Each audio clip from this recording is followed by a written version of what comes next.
Hey everyone, thank you for joining me for another episode of Heal and Grow for Purposeful Living, your favorite faith and wellness podcast. I am Miral, and it's always good being back on the couch with you guys having good conversation. Hope you guys are all well. It's a little bit windy on my side of the world, but anyway, we shall get through.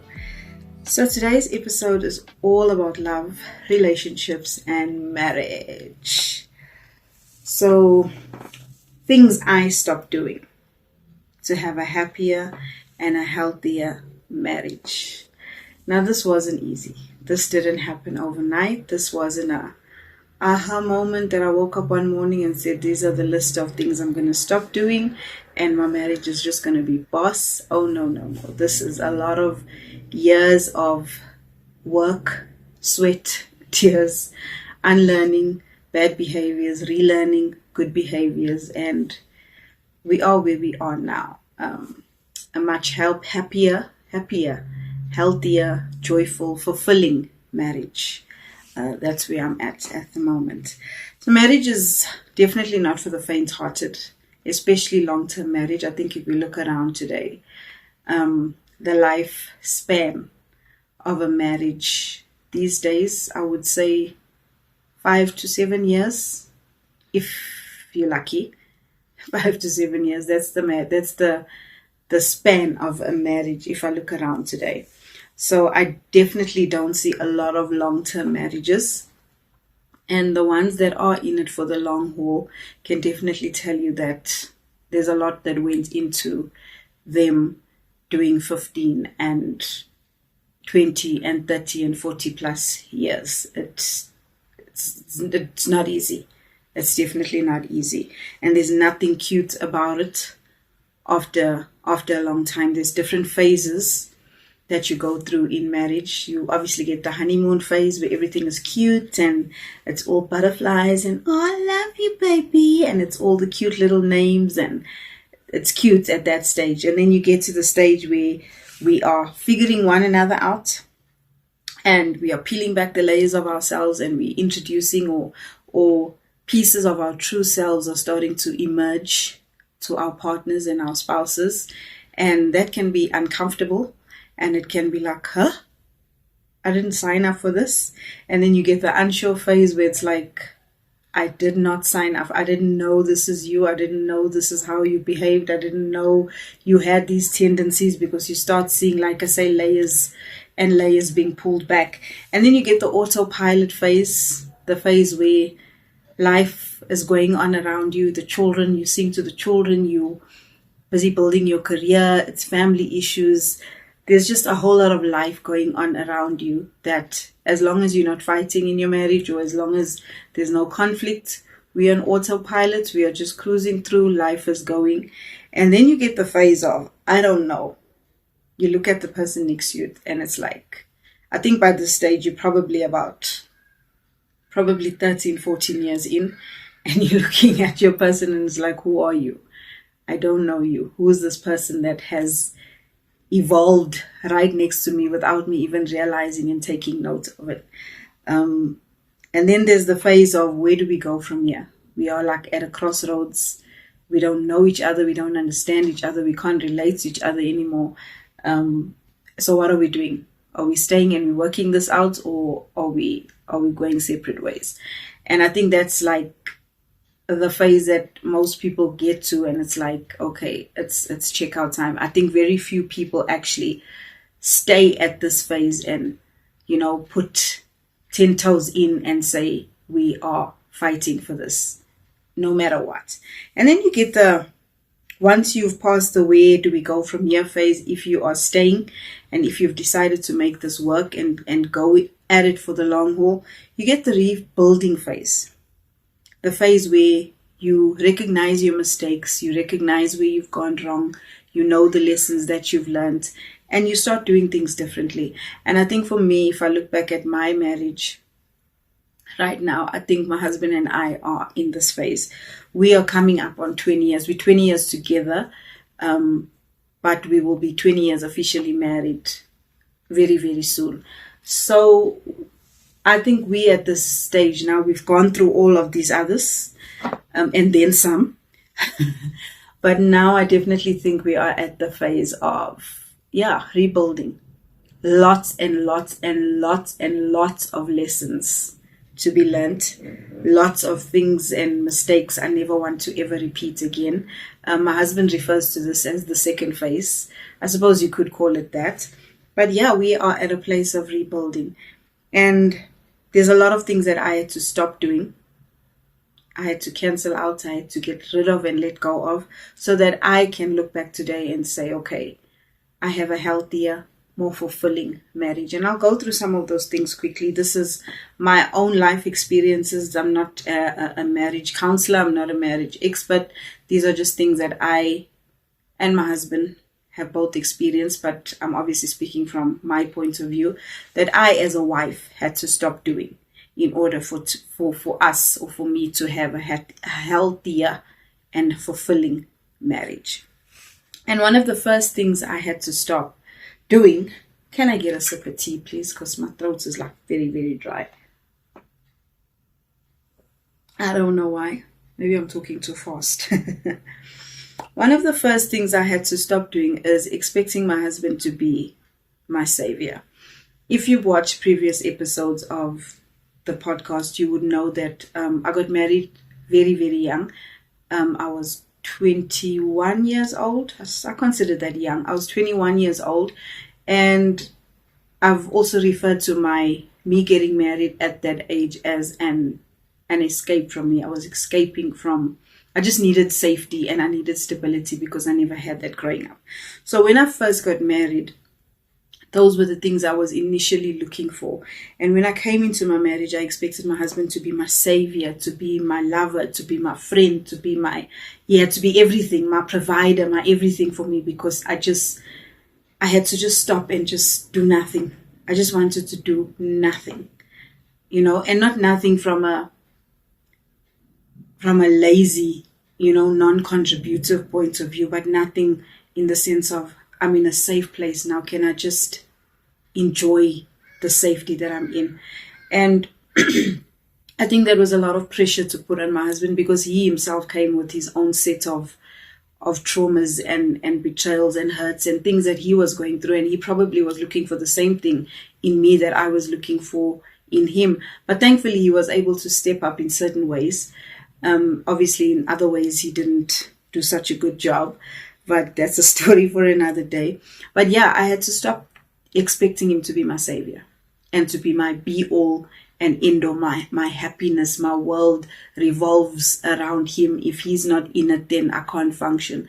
I had to get out of that mindset, out of that mentality. I had to start creating finding out who I am for myself. I had to start finding out what my likes are. I had to start finding out how I can show up for myself and be enough for myself without having him or wanting him to be everything that I expected him to be. He was my husband, and yes, maybe I saw him as a savior in the beginning, but over time there were many other things that he became to me, but in terms of me fulfilling like my own happiness and knowing what my own likes are and my own dislikes, and what my own desires, my own passions, my own dreams, my own interests are, I had to figure that out for myself, and I could not expect that from my husband. So that was the first thing I had to stop doing. The second thing was, I laugh about it now because it's so funny. I had to stop not communicating my expectations to my husband and then get mad when he wouldn't respond. So I wouldn't tell my husband what I expected. I had these it's called uncommunicated expectations. And then when they weren't fulfilled, I would get mad. It's like, you just should have known. You should have just, smelt.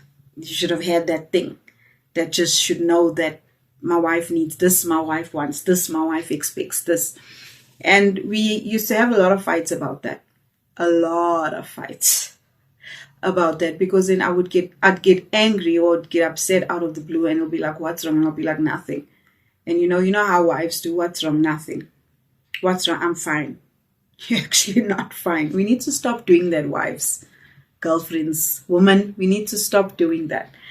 If you're not fine, say you're not fine, and say why you're not fine the first time. Don't expect your man to be something, I don't know what they call it. There's a word for it that's gonna drill the information out of you. Just say how you're feeling. And get it out of the way and move past it, and let's deal with it. So Prince and I used to fight a lot about me not communicating what I expected, and then, like I say, I would get mad because I would expect him to show up for me in certain ways. I would expect him, to do certain things for me. I would expect him to think the way that I'm thinking, and if he's not thinking the way that I'm thinking, then how could you? How dare you? How dare you overlook me or not see me, or how dare you not do this? So one of the things I used to not communicate is my love language. So my love language is, I like receiving gifts. Okay, I love this, especially from him. I like receiving gifts, and I never communicated with him. So and also flowers are my thing. I never communicated this with him. So when he wouldn't show up with flowers or gifts, especially on special occasions or just random occasions, I would get upset. I would be mad. And yet he didn't know. He didn't even know that I like flowers, first of all. So these were just some of the things that we would argue about. Obviously, there were much deeper uncommunicated expectations that I had that we fought about. But eventually I had to learn to communicate. And it was hard in the beginning. It was very hard. It was him, really, a nail and a hammer, chiseling away information from me all the time. What is wrong? Talk to me. And I suppose it was my own internal traumas that I was going through, where I didn't, in as much as I felt safe in the institution of marriage, I still didn't trust him enough to let myself go with him emotionally and be truly, truly emotionally vulnerable with my husband. So that created a lot of tension and fights and arguments with between us. And when I stopped doing that, and I started telling him what I expect and how I feel and what I want, and sharing my dreams and my visions and my ideas and my thoughts with him, we got a lot better. And he also got better at showing up in the ways that I expected him to. And also he got better at communicating that, what, I'm able to do this and I'm not able to do that. And I had to get to a place where I either understand and accept that, or I'm going to hold it against him. So our communication definitely got a lot better when I started communicating my expectations. So ladies, communicate what you want. Your mans cannot read your mind. Okay. Another thing I did was stop looking at him and speaking to him through his flaws or about his flaws, but I spoke the opposite instead. So here's a big one. Let me give you an example. I used to say to my husband, you don't listen. You don't listen. I would talk or I would say something and then it wouldn't get done, or it'll be, what did you say? And I'll be like, you don't listen. You just don't listen to me. And that's every time, that's how I refer to him, is that you don't listen to me. Or it'll be a thing of, sometimes he would leave his stuff laying all over the room, like, you're so untidy, Or another thing we kind of went back and forth about is the parenting, because, no. The other thing was, you're so unromantic. My husband's not a very romantic person. I guess there's just guys that are like that out there. And I struggled with it because I like romance. I'm a girly girl. I like romance and, whining and dining. I like it. And I stopped expecting it from him because he never showed up like that for me. But things have definitely changed. I won't lie about that. But in the beginning, it was hard because I liked these things and he was never like that. So I used to refer to him as, you're so unromantic, you're so inconsiderate, and I had to stop doing that, because the more I was saying those things, the more he was showing up as that. The more he was showing up as somebody that doesn't listen, the more he wouldn't listen. The more I would say, you're so untidy and inconsiderate, the more that's what he would be. The more I would say, you're so unromantic, you're not spontaneous, he wasn't those things. So eventually one day I said, you know what, let me reverse this. I think I was listening to a podcast, can't remember who, but I was listening to a podcast where they spoke about change the way that you speak. Speak in the way you want to see the thing manifest or change. So I thought, you know what, let me give it a try. And we had a discussion about it, number one. And I thought, you know what, let me try. And now I stopped saying, even though I feel in my heart where I would have said something and he didn't listen to me, I wouldn't immediately just blurt out and say, you know what, you don't listen. I would say, thank you. I know you heard me. Please, can you attend to it? Or I wouldn't say anything at all, because our words truly do have power. And if you're going to keep referring to somebody as, you don't listen, you're so silly, you're so dumb, you're so this, that person, you're speaking that over them, you're speaking that into their lives, and that is how they are going to show up. And this applies to both male and female, husbands and wives. You got to speak to the person or speak over them what you want them to show up as. So when I stopped doing that and I started saying to my husband, oh, thank you. And you know what, even praising him, because he knows, let me give you an example. He knows like my cycles every month. And he knows that every month I go through this like sweet tooth craving.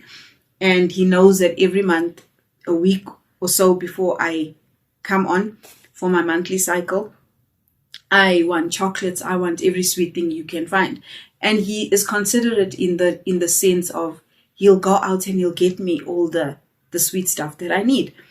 And I learned to stop expecting the big things, and I learned to start appreciating him for the small little things, because those are significant things and they make a difference to me, and they made me feel special, and they made me feel seen and loved, especially during such an emotional, hormonal time of, you know, a woman's life. It's nice that your partner can be considerate and know what you like and know what you don't like. So I started seeing him for doing those things, and I started appreciating him. Like, thank you for being so romantic. Thank you for being so considerate. Thank you for doing the little things around the house, doing the little things that make me feel better and feel good. And I stopped referring to him in a negative way and a negative light. That was a huge game changer for me. So I would definitely advise you, if you're having that issue in your marriage where somebody is just not showing up in the way that you want them to show up, stop saying you are so negatively and flip that around to a positive thing and acknowledge them for the positive thing instead of addressing them or referring to them as the negative connotation.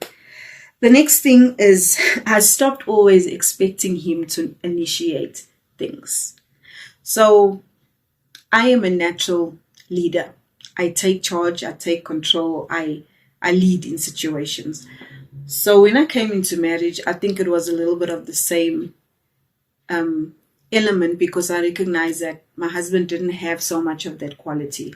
So now this is a little bit of a tricky one, because in the same breath, I'm also like an old school girl in the sense of I like a man to take the lead. I like a man to initiate. I like a man to make the first move. I just grew up in that era when it was the guy who asked the woman out. It was the guy who took the woman out on a date. It was the guy who opened the door. I just grew up in that era. I love and appreciate that era. I still, I love it. I just love it. I just love that era of, you know, a man stepping up and taking the lead in a relationship. But I do understand that times have changed and it's not so like that anymore. And I think I had to change that. I had to kind of move a little bit with the times, not too much, because there's still definitely things I expect him to take the lead on. But I think I had to move a little bit with the times in the sense of not always expecting him to make the first move when it comes to planning things or doing things or going places, or, you know, even in the bedroom. I had to learn to, because I was shy, I had to learn to take the lead and take charge sometimes in the bedroom. If I want what I want, I want what I want.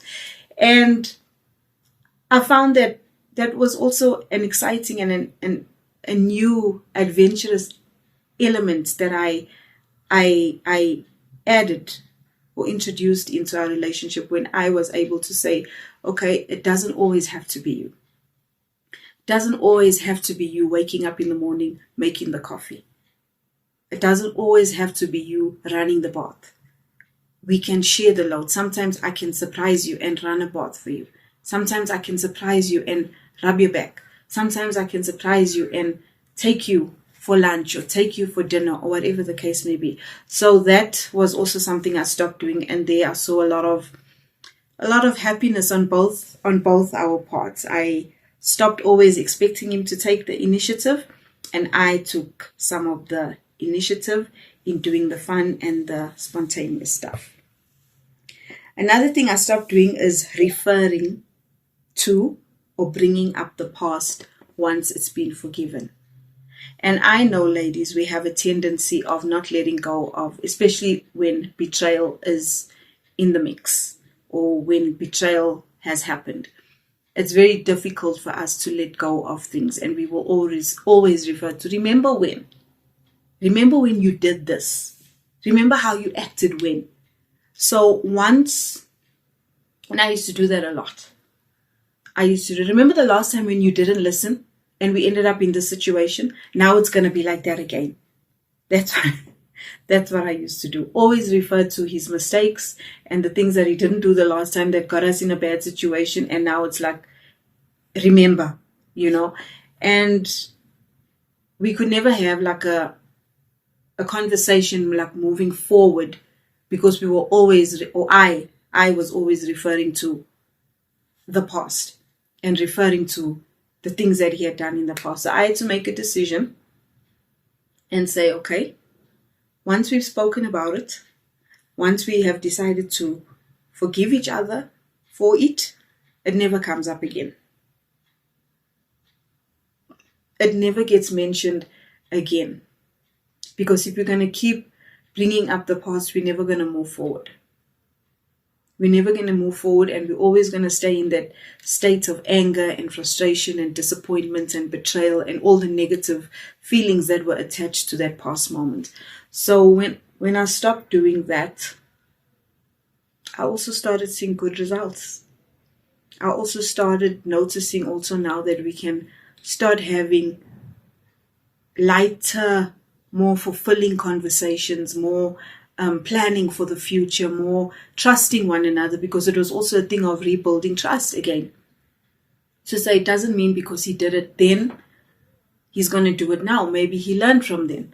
Give him a chance, or give him a chance to change. Give him a chance to do better. But if you're going to keep bringing up the bad thing and the negative thing and the horrible thing that they did, then they're going to keep showing up as that, because you keep opening up the door and allowing for that thing to come through. So it's up to us to change. Once it's been forgiven, once it's been spoken about, resolved, all feelings put on the table, and we decide that, okay, I'm forgiving you, I'm letting it go, never bring it up again. I also stopped self-sabotaging. And what I mean by this with the self-sabotaging is starting arguments to control the narrative. Now, I grew up in a home where there was always fights, always arguments, always discord and dysfunction for the most part.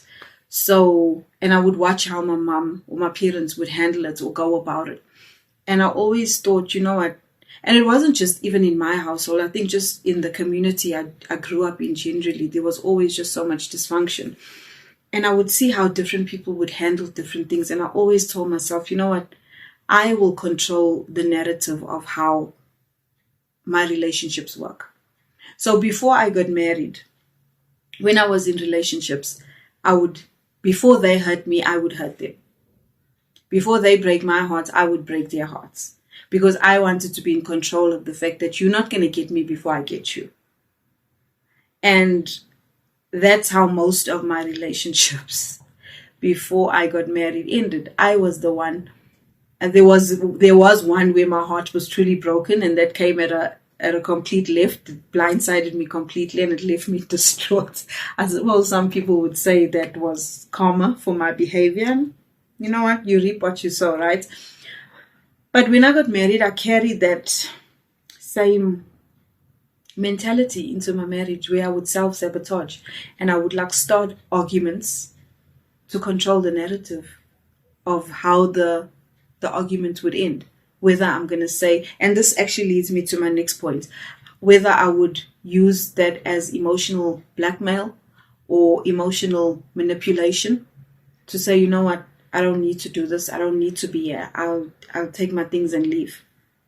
And also control the narrative in the sense of making the other person feel bad, even though they probably, or my husband probably didn't do anything wrong. But I would twist it so much that at the end he would feel bad about something that he didn't do. So I had to, that was rough. That was rough. I used to even make him feel bad about going home to his home city. When it was time for him to go home, I would throw such a tantrum. We wouldn't speak. I would make him feel so bad about going home. Obviously, I had my own reasons, but it didn't validate the way I behaved because it wasn't right. It wasn't right. So I had to definitely stop self-sabotaging and giving up control and saying, you know what? I can't control everything. I can't be in control of everything. I cannot control his emotional reactions. I cannot control how he shows up in this marriage. There's just things you cannot control. I cannot control what we're going to fight about, how we're going to fight, how we're going to... There's just certain things I couldn't control, and I had to let go of that. And like I say, it brings me to my next point, which was I had to stop being emotionally manipulative. So I used to use his love against me. Oh, you don't love me. You don't love me. I'm not good enough. I used to have a pity party when I felt like he wasn't paying the attention I needed him to pay to me. Then I used to have a little self-pity party for myself. You don't love me. You don't see me. And then it would end with, you know what, then I don't need to be here. I'll leave. And in marriage, because I do admittedly, not proudly, but I do admit that I've thrown the D word around. I've threatened my husband with divorce when I felt like I wasn't getting. Now, there was a time in my marriage where I felt like divorce was an option because we just weren't on the same. But prior to that, there was also a time where I was immature and young and dumb, where I used the divorce word as a threat and as a form of manipulation because I wasn't getting my way. And that's something I heard a quote, or I heard a saying once where they said, unless you're going to follow through with it, don't bring it up. Don't threaten. It's like using a, maybe that's not a good example, but I'm going to use it anyway. It's like using a gun. If you're not going to use it, don't pull it out. Because you're just putting fear, or you're instilling fear in somebody. And I never wanted to instill fear in my husband, or and I think that also caused a lot of why my husband failed to openly communicate with me. Because he always felt that if I say something that she doesn't like, then she's going to leave. Because that's the level of immaturity I had at the time. Where if you said something I didn't like, or you did something that made me feel some type of way, then I'm out, And yeah, that I think that did a lot of damage to us. It did a lot of damage to him, more importantly, because like I say, he lacked the thing to communicate with me and be vulnerable with me and be totally open and honest with me about his feelings, because he didn't know the response he was going to get. And hence, a lot of the things where he should have corrected me, and a lot of the places where he should have put his foot down and said, no, he didn't do that. And it became like a domino effect in our marriage, where a lot of things happened that could have been avoided. And now today we sit and we look back and it's like, sure, we let me speak for me. I really took long to grow up in this marriage. I really took a long time to grow up in this marriage. And I suppose it's part of learning and it's part of the journey. But I always feel like, you know what, if you can, and I don't always give marriage advice. I just believe everybody must go through, and I actually don't give marriage advice. I just always believe people must go through what they are going to go through, and people are going to experience what they need to experience in life. And for me, people don't really take advice. But if there is anybody that is listening, that is keen on taking the advice or listening to what I'm sharing or what I'm about to share, is learn early in your marriage. Learn early in your marriage. Fix things early in your marriage. Grow up as quickly as you can in your marriage. Communicate with one another effectively. Be honest with one another early and all the time, especially as it pertains to your feelings and your emotions. Don't bottle those things up, because that doesn't help anybody. And I think, another thing I forgot is I also had to stop repeating myself. Repeating myself about the same, as women, we sometimes we tend to say, oh, I've never been a nag. I don't ever refer to myself as a nag, because I know I'm not a nag. But there were times where I was starting to repeat myself over and over about certain things, like things not getting done, like house chores, and time spent on devices, time spent with friends or at work, or even the way he was parenting or our children in terms of being too lenient with them. Sometimes he would just let things slide, and I would say to him all the time, don't do that, stop that, because you're not helping them. This needs to be done, hang this up, do this. And I would find myself just saying the same thing over and over until I stopped. I was like, no, I'm not crazy. I'm not a crazy person. And I started praying. I stopped talking to him about it, and I started talking to God. And when I started talking to God, God intervened. And the moment you start, especially as a woman, when you start talking to God about your marriage and your husband, he will take you seriously, because God values the institute of marriage. God don't play when it comes to marriage, because God sees marriage as his relationship with his children. That's his covenant with his kids, and he don't play like that. So the wives, when you have a problem, for me, the best place to fight it is on your knees. Take it to God. When you cannot speak to your husband about certain things, when you're tired of speaking to your husband about certain things, start speaking to God and let God intervene. And when God intervenes, God will do it right. God will fix it right. But you have to be willing to surrender and give up full control to God. You can't say, God, please step in and please fix this. But you're still, wanting to control and wanting to have a little bit of say. If you're giving it to God, give it to God, surrender and leave it there. You sit on the sidelines, you watch from the sidelines, you keep praying, you keep doing the work that you need to do in your marriage, but you let God handle it. Because if you're going to say, God, I'm surrendering to you, but I'm still wanting to be in control of the situation, it's not going to work.